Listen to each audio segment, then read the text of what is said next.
Merci de nous rejoindre. Vous êtes bien dans votre magazine Entrepreneur. Ce matin, nous parlons de la réalité des entrepreneurs togolais. Sachez que la réalité que le succès entrepreneurial exige et va au-delà de ce que l'on connaît. Donc, on parle de compétences en gestion, on parle d'une bonne connaissance approfondie du marché. La résilience est souvent une bonne dose de chance. Et c'est vrai qu'il faut beaucoup de chance pour pouvoir aussi durer dans le temps. Donc tout ça, on en parle ce matin avec monsieur Achille Noussia qui est avec moi pour nous parler un peu de comment décortiquer tous les rouages de l'entrepreneuriat. Monsieur Noussia, vous tout à l'heure on parlait du régime fiscal et à quel moment payer la TVA et comment facturer la TVA à son client en fait. Oui, ce sont des obligations qui sont liées à l'exercice de l'activité économique, pour ne pas dire entrepreneuriale. Il n'y a pas que ça. Il y a d'autres obligations. On parlait tout à l'heure du process qui aboutit à la création d'entreprises. Donc, quand vous finissez au niveau du CFE, il faut que l'entrepreneur se rend au niveau de l'Office togolais des recettes, l'OTR, pour ouvrir un dossier, pour déclarer que oui, je viens d'avoir une entreprise. Si l'entreprise va commencer immédiatement ses activités, on ouvre le dossier et puis voilà, on va démarrer ses activités et respecter les obligations qui sont liées à votre statut juridique. Mais ça, on le sait, comment ils nous expliquent tout ça? Si vous y allez et que vous posez la question, ils vont vous expliquer. Si vous vous adressez à des experts, que ce soit des juristes ou des comptables, ils vont vous expliquer comment ça se passe. Mais si vous créez, vous avez votre carte CFE et vous pensez que vous avez une entreprise, que ça se limite là, je pense que les réalités vont vous rattraper avec le temps. C'est ce qui arrive malheureusement à beaucoup d'entrepreneurs. Après, l'OTL leur tombe dessus, la CNSS leur tombe dessus, on leur colle des amendes. Et ils crient au rat parce qu'ils n'ont pas encore même démarré l'activité. Et donc, la même démarche doit être faite au niveau de la CNSS, la Caisse nationale de sécurité sociale. Ouais. Vous devez aller vers eux et vous déclarer vous-même en tant que... Même si vous êtes seul dans un premier temps, vous déclarez en tant que chef d'entreprise, en tant qu'employeur, vous déclarez. Et si vous n'avez pas encore commencé l'activité, vous leur notifiez ça également, c'est une note. Il y a un format classique qu'on va vous montrer, vous rédigez ça et vous dites, pour le moment, j'ai créé la structure, mais je n'ai pas encore commencé l'activité. Pas le dire et derrière, aller faire l'activité. Si vous n'avez pas commencé, vous n'avez pas commencé. Donc voilà, il faut quand même stratégiquement faire cela. Maintenant, si vous avez commencé l'activité, vous devez payer les cotisations à la fois pour vous. Si vous recrutez, je parle de la CNSS. Voilà, vous devez payer les cotisations. Au niveau de l'ETR, c'est des impôts à payer, c'est des taxes à payer. Voilà. Donc, même la première année. Oui, la première année, c'est vrai qu'on parle d'exonération d'un certain nombre d'impôts, mais il y a certaines taxes, il y a des taxes qui ne sont pas exonérées, vous devez les payer. Obligatoirement, vous devez les payer à la première année. Et c'est là aussi, il faut faire référence, puisque au Togo, ou souvent dans nos pays, chaque année, le régime ou la loi fiscale change. Il y a des évolutions, il y a des améliorations qu'on porte à cette loi-là. Donc, il faut se référer à la loi. Par rapport à cette année, qu'est-ce qui est prévu, qu'est-ce que la loi des finances dit par rapport aux exonérations ou des nouvelles taxes qui sont créées. Donc, quand on dit à la première année, vous ne payez rien, c'est une façon de parler, mais pas que vous allez créer votre structure au CFE et puis aller travailler tranquillement, attendre l'année prochaine avant de pointer son nez au niveau de l'OTR. Non, il faut aller tout de suite, et il faut aller ouvrir son dossier et eux, ils vous diront que voilà, puisque vous venez d'être créé nouvellement, c'est une nouvelle création, vu la forme juridique de votre entreprise, vu tant, voilà les trucs que vous devez payer et vous allez les payer. C'est comme cela. Et ça aussi, c'est les erreurs que font souvent les gens. Bon, on crée, on n'a pas d'activité, mais on se dit, bon, on va pas... vu qu'il n'y a pas d'argent qui rentre pour le moment, on attend. Et ça, après, comme vous avez dit, la réalité nous rattrape toujours.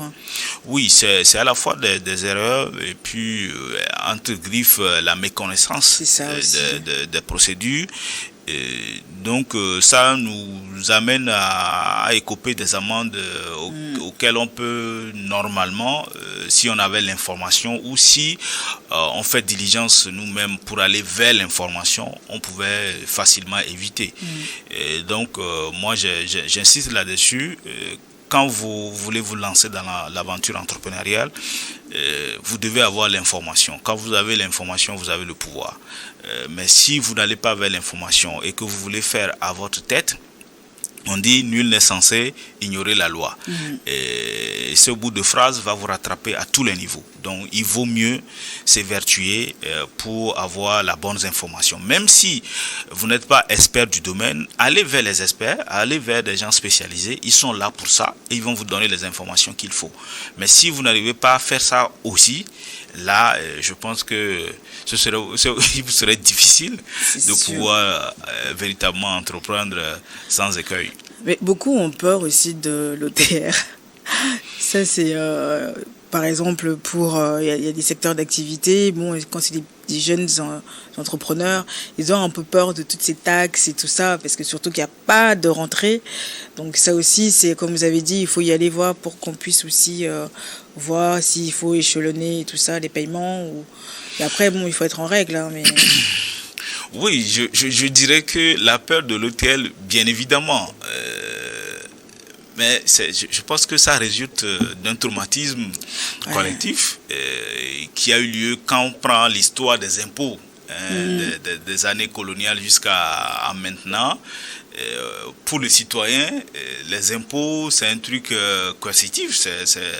Enfin, on ne le paie pas avec eux. Mais aujourd'hui, avec les efforts qui sont faits du côté de l'OTR, mais qui doit être encore amélioré, améliorer la relation entre le contribuable et les services appropriés.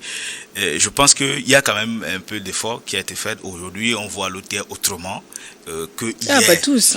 Mais ce traumatisme-là est perdu encore. Et il doit y avoir un travail de fond qui doit être fait, de l'éducation qui doit être fait, de la pédagogie véritablement, pour faire comprendre aux contribuables que oui, c'est grâce à ces contributions que l'État aussi va pouvoir financer un certain nombre de projets pour le vivre ensemble. En fait, c'est comme l'OTR, c'est comme le trésorier de la famille, le trésorier de la maison. Maintenant, derrière, quand on paie les impôts, et quand on contribue, il faut qu'on voit les résultats. Si je contribue tout le temps, voilà, mais je n'ai pas les résultats qu'il faut, ou je ne vois pas d'amélioration, c'est normal que je sois friand à pouvoir cotiser tout le temps. Surtout. Et l'autre problème aujourd'hui, c'est que nous avons notre assiette fiscale n'est pas très large, où la masse des contributeurs n'est pas très élevée. Vous allez voir que quand on prend le tissu économique, il y a plus de 85% d'entreprises qui sont dans le secteur informel. Quand même. Oui, 85%, c'est énorme. C'est énorme, oui. Donc vous allez voir, c'est un petit groupe d'entreprises qui contribuent. Et donc, si l'État a besoin de 2000 milliards pour, je dis peut-être n'importe quoi au niveau des chiffres, si l'État a besoin de plus de 2000 milliards, par exemple, pour pouvoir gérer l'année, enfin, une année, l'exercice, et il va demander juste à ce petit groupe-là de pouvoir cotiser. Et ils seront sous pression.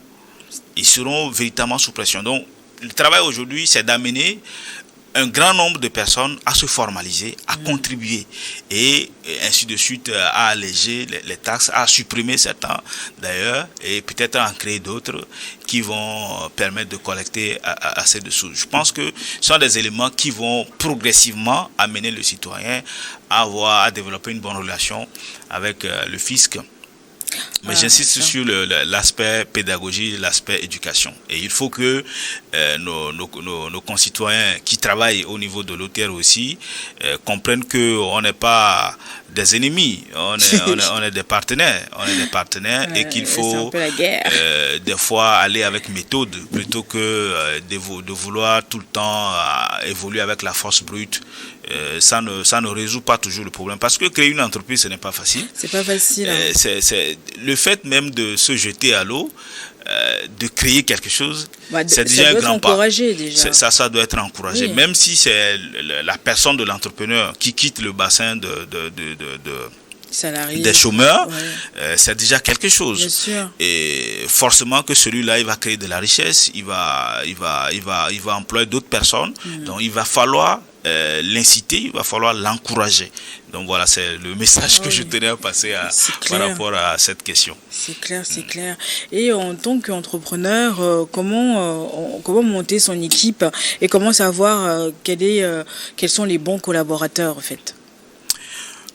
Aujourd'hui, si vous posez la question à 10 entrepreneurs, que ce soit togolais ou africains, honnêtement, au moins 8 vous diront que le nœud ou le nœud du problème, c'est aussi l'équipe qui va accompagner l'entrepreneur. Et on parle par endroit de l'inadéquation entre la formation et l'emploi, les emplois actuels.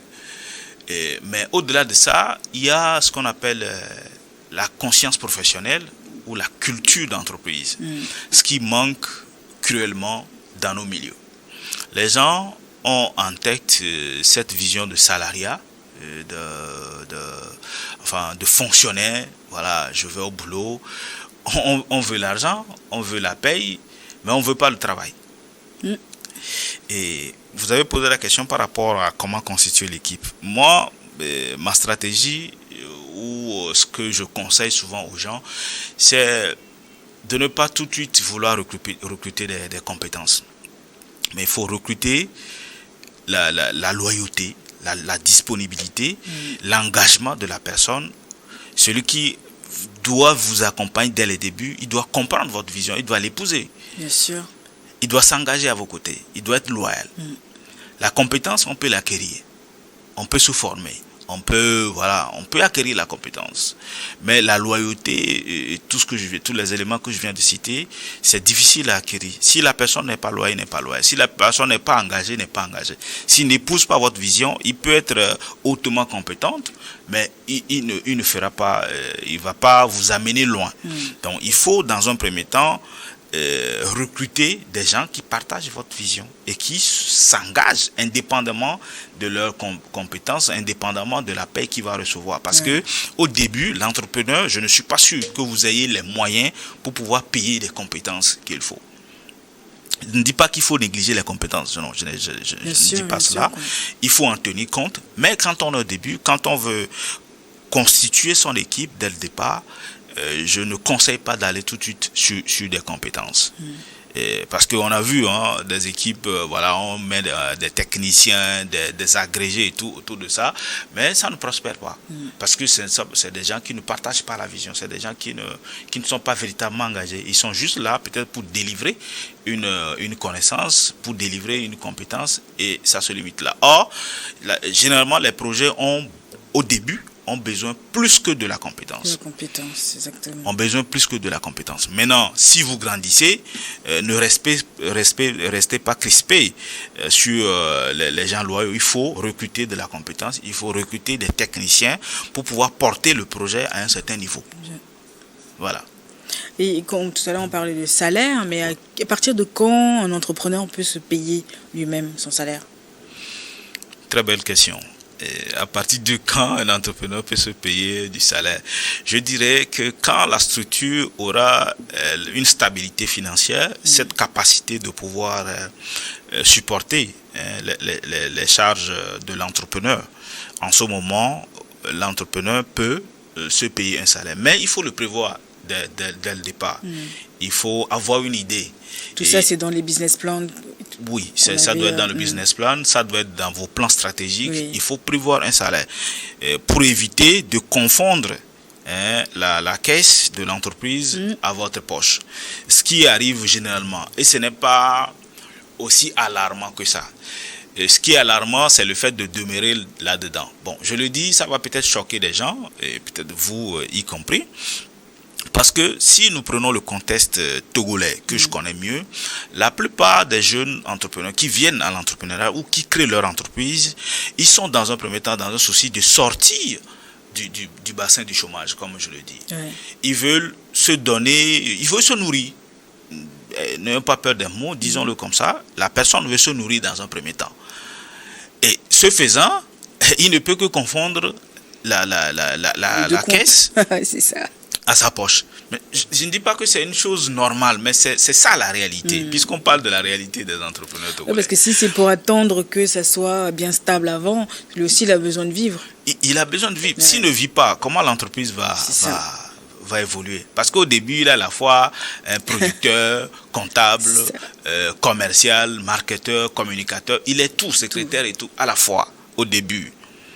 Et donc, on ne peut pas dire tout non, il faut distinguer là. Non, au début, c'est de se nourrir.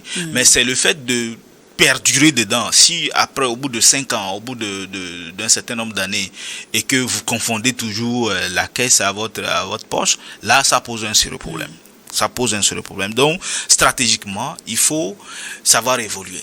Il faut savoir évoluer et que quand l'entreprise a une stabilité financière et que vous savez que maintenant, les choses vont bien, il y a des entrées, vous payez un salaire. Vous payez un salaire. Et d'ailleurs, ça doit être déclaré aussi à la CNSS.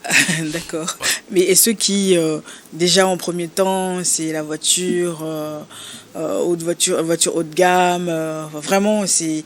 Mais avec l'argent de la caisse, ça aussi, c'est... Bon, ça, c'est des erreurs. C'est des erreurs. Je ne saurais le dire, mais un jeune entrepreneur, je me dis, bon, où est-ce que vous trouvez l'argent tout de suite pour aller s'offrir une voiture? Où est-ce que vous trouvez l'argent? Si vous vous souciez de l'avenir ou de l'évolution, de la croissance de votre entreprise, je pense que vous devez investir dans cette entreprise en s'équipant ou en donnant quand même les moyens à l'entreprise de pouvoir produire davantage, de capter plus de marché que de votre propre bonheur. Votre bonheur, bon, si entre griffes, reste à savoir si la voiture apporte du bonheur.